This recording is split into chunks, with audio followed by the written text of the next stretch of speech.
that is probably the most familiar is the 5 precepts. We also have the 10 courses of right and wrong action, which breaks things down a little bit more, but covers the same ground. And here in the Noble Eightfold Path, we have right thought, right speech, right thought is samma sankappa, and it's sometimes also been translated as right intention. What is being addressed here is the underlying volitional thought that becomes the impulse for action. It's part of the theory of karma in the Buddhist system, that karma is made initially in the mind, so that an action that's done with the body is only productive of karma, for good or for evil, if the act was conscious and deliberate. Example that's often given is stepping on an insect in the dark. If you accidentally trod on an insect and kill it without even knowing that you've done so, there's no karma made. So it's not considered either a right or wrong action. It's neutral. You're just stepping, and just the insect happened to be in the wrong place at the wrong time. This is different than if you stomp on an insect in the daylight deliberately. That's a karmic act. From the insect's point of view, it makes no difference, but we're considering here the consequences for the actor.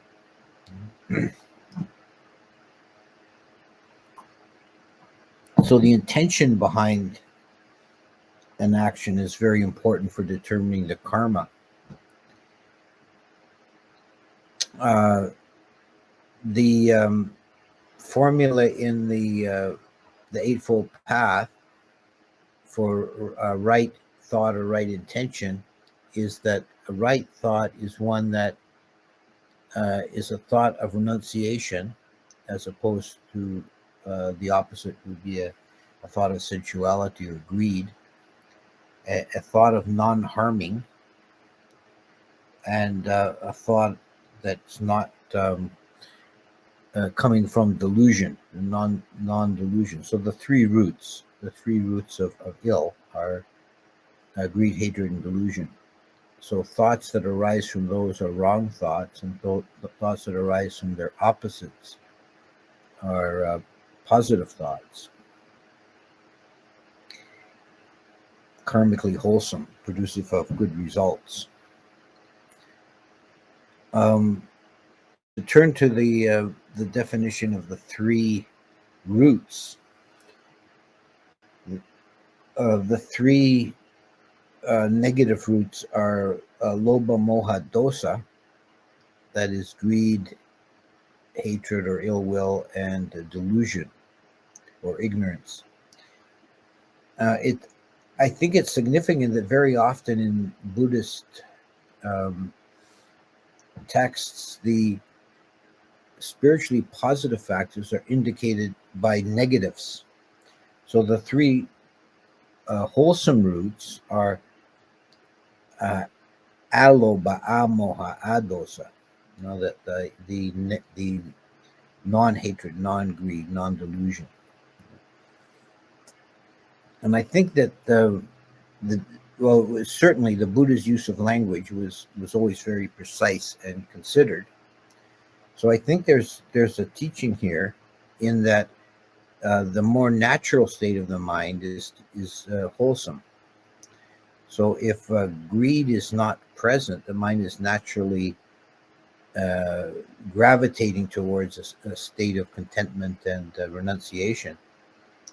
If hatred is not present, the mind is naturally gravitating towards kindness and generosity and so forth. So that's something to bear in mind.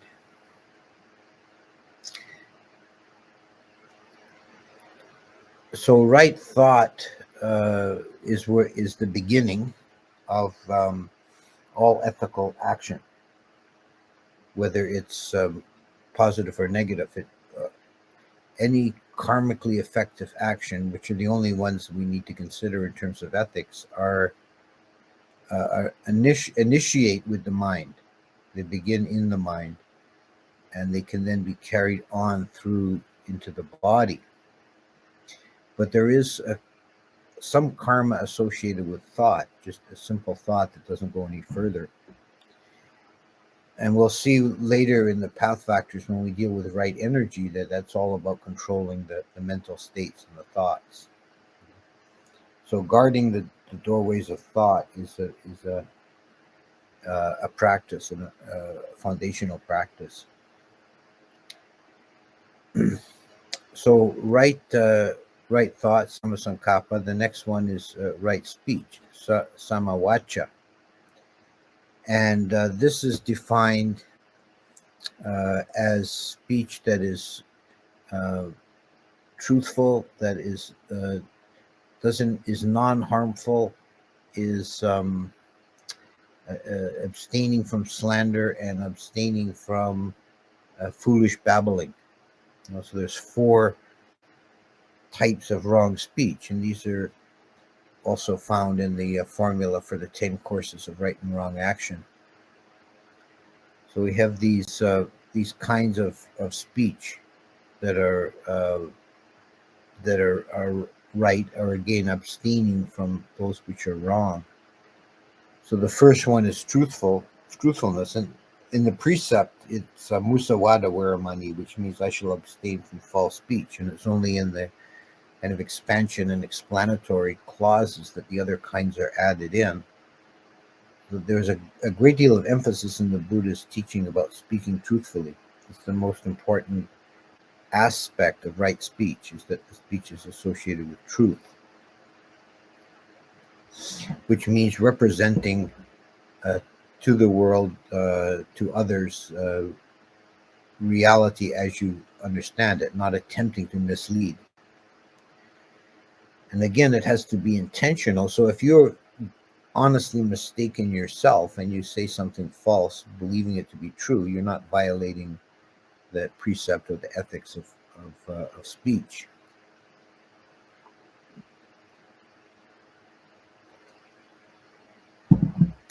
Slander is speech that we might call gossip, might be another way of describing it, is using your speech to divide people, saying negative things about one person to another.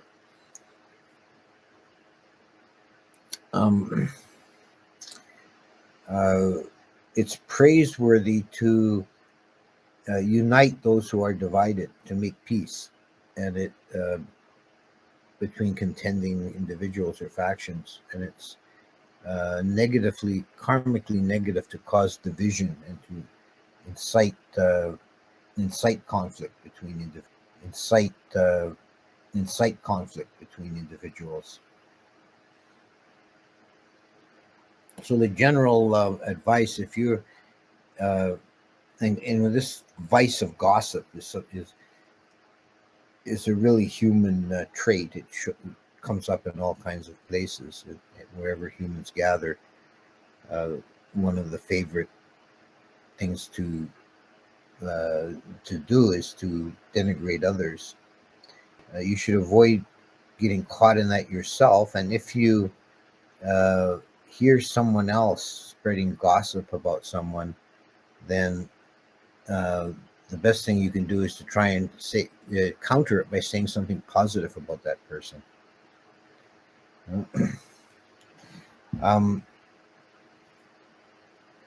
This has to be defined as spreading malicious information about someone to cause division.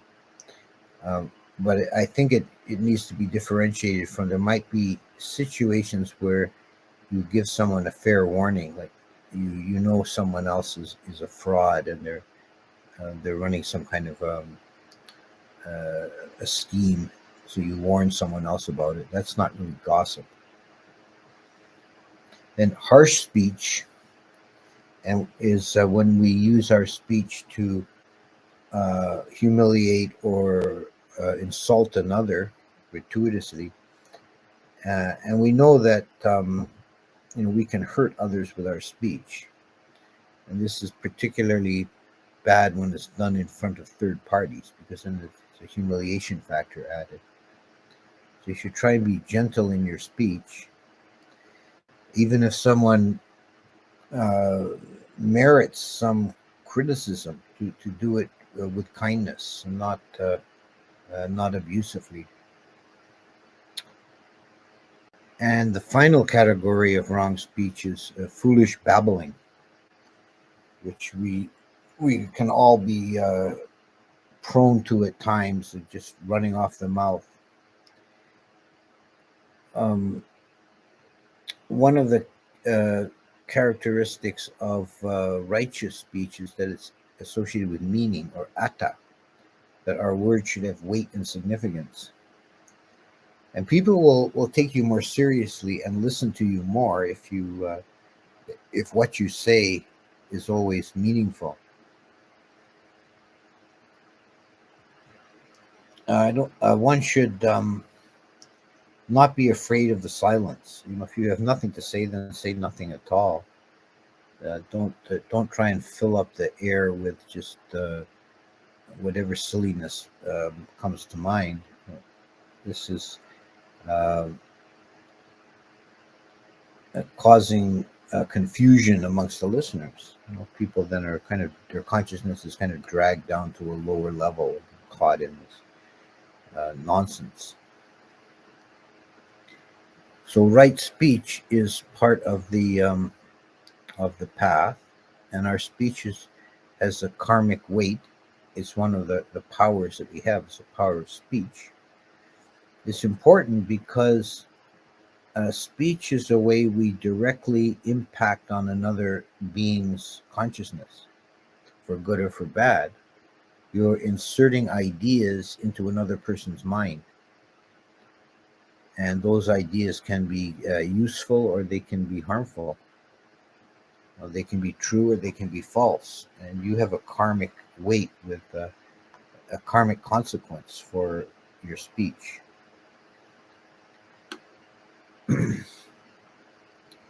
Right action is the power of our body, or action is another level of karma making. When we have an impulse in the mind to act, we perform an action with the body. This increases the karmic potency of the action, of the initial thought, because now it becomes something manifest in the world. And again, the ethical standard here is defined in negative terms, and these overlap with the precepts. Right action is not killing, not stealing, uh, not committing sexual misconduct. So not killing, panatipata weramani, is defined as the destruction of breathing things. That's panatipata, means breathing things. So it's essentially animals or humans. And it's deliberate killing is covered by this precept.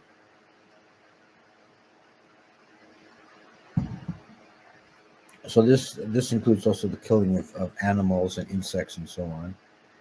But the killing of human beings is the worst karma. And killing your mother, your father, or an arahant is considered to be one of the garu karmas, that the heavy actions that always result in your next birth being in hell if you kill your mother, your father, or an arahant. So those are the heaviest kinds of karma, but any killing has a very negative karmic effect. Uh, so there's never in the Buddhist ethical discourse. There's never really any excuse for killing. So any killing of a living being is a negative karma.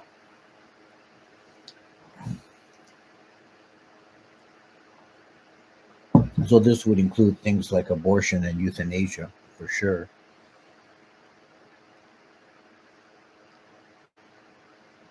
So the panatipata, not killing, adina dana, weramani, refraining from stealing, and that the Pali here means not given, not taken. So it's, the literal translation would be refrain from taking that which is not given. So appropriating anything which is not yours by right. So given uh, can mean it's given to you, or you've earned it, or you otherwise have some right to it. And this is dealt with pretty extensively in, because there's obviously all kinds of gray areas and difficulties in cases. This is dealt with pretty extensively in the Vinaya for monks, um, which a lot of it could apply to as a general principle. And there is here, for example, a category of ownerless things. You know, if you find something on the ground and it's impossible to know who it used to belong to, then it's not stealing to appropriate it. But any kind of appropriation of uh, material goods that do not belong to you is a violation of this precept. And the third one is abrahmacharya weramani. Oh no, I'm sorry, musawada weramani. Brahmacharya is the stronger precept for celibacy. Musawada weramani. Kamesu michachara weramani. Kamesu michachara weramani means refraining from sexual misconduct. Kamesu is to do with sensuality, and michachara is wrong conduct. So refraining from sexual misconduct. And then, of course, this requires to be defined. And the definition that we find in the Theravada texts uh, is would basically mean not committing adultery. It means not having intimate relations with someone who is either under the protection of their parents, so as we would say underage, or betrothed or married to another, or under vows of celibacy. So it's when you look at it that way, it's a fairly liberal standard. So sexual activity between two unattached consenting adults is not a violation of the precept. Well, it still might be, um, although it's not an ethical problem, it still might be spiritually negative in that it's an overindulgence in sensuality is not conducive to enlightenment. But the ethical concern is not disturbing established relationships.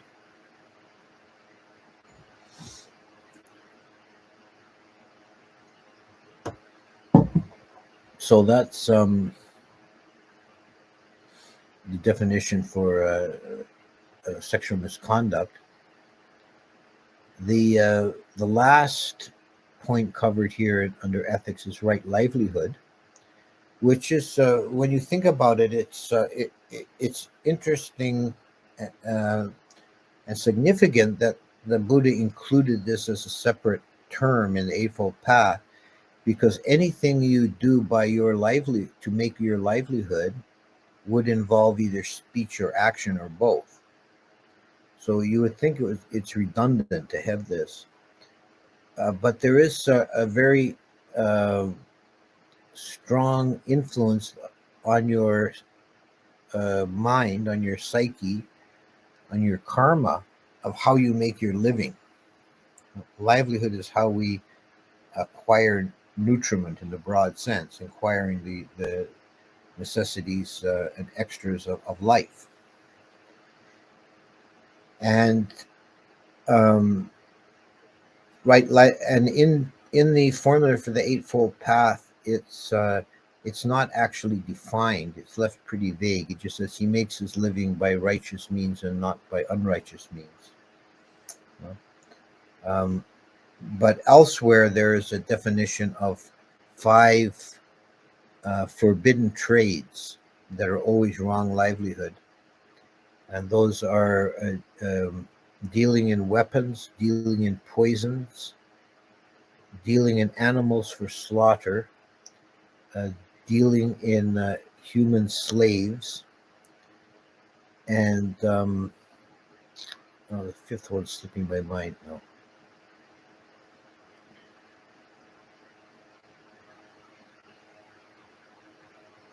Dealing in intoxicants.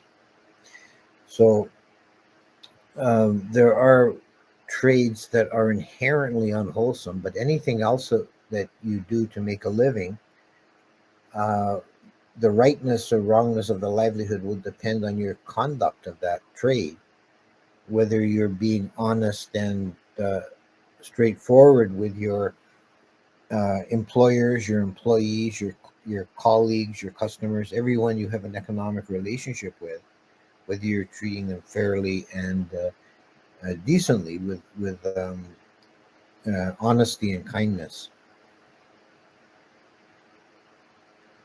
So those are the that's a summary of the ethical path factors. That is uh, right thought I've included here, although it's usually included under the wisdom factors. Right thought, right speech, right action, and right livelihood. So I'll stop there and we'll go on now to the questions and answers and see what I see. The chat is very busy here. Let's have a look at what we got. Regarding your quote from the Thai Ajahn to that bhikkhu not wanting to be a Brahma in last week's Q&A, you don't just go from human to dog or ant or amoeba, do you? Especially when you're renunciating in search of wisdom. What would make sense, though, is that the same deep-rooted tonality and very subtle mental qualities existing now, which are essentially enforced habits, continue to the next, and these habits change subtly over long durations. Um, Actually, it is possible to fall even from a Brahma realm to an animal realm. And there are stories in the commentaries of human beings falling directly to the animal realm. There's one story about a monk. This is just one example. There's a monk who uh, was mostly a good monk, but uh, in in his last year of life, he'd been given a particularly fine set of robes, and as he lay on his deathbed, he was stroking his robe and becoming attached to how fine the cloth was, and caught in the sensuality of it. And he ended up being reborn as an insect crawling around on that robe. And the other monks wanted to take the robe and cut it up and distribute the cloth. And the Buddha told them to wait 7 days. And the explanation was the Buddha knew he was an insect crawling on the robe, but that he would only remain in that state for 7 days. Then he would die and be reborn in a better condition. But if the robe was cut up, that would upset the insect so much it would, because of it was caught in the sensuality of the robe even more, that he would be then caught in the lower realm for a long time. So you can't really, it's not always a gradual thing. People can, your mind can fall into animal-like states from a human state quite easily and be reborn into a lower condition. Ajahn, could you sometime give a talk on renunciation alone, like in depth, including mental and emotional renunciation, etc.? Things hard to renounce or even discern. Okay, Dinka, I'll keep that in mind as a possible topic. Is it possible to change the pathways of the mind in a way that, for example, when we touch our fingers and see a tree, we experience the touch sensation in the tree and not the fingers? Uh, if it is possible to portray a physical pain to the external world and don't feel it in an internal world? Um, I don't know. That's not something I actually even see as useful. It sounds like a kind of falling into delusion if uh, if you can't tell the difference between your sensations and the sensations of a tree. I don't know. That's it doesn't really make sense to me. Is being a soldier included in that list? It's not included in the list of wrong livelihoods, um, but the killing, if a soldier is at war and commits acts of killing, he's still making bad karma. And Buddha was explicit about this um, when he was asked by a warrior of his time about it. It's kind of and the Buddha said something interesting about war as well. He said in a sermon that was primarily directed to avoiding sensuality, he included as an example, he included men strap on armor and take up sword and shield and hack and hew at one another. The reason being greed for sense desires.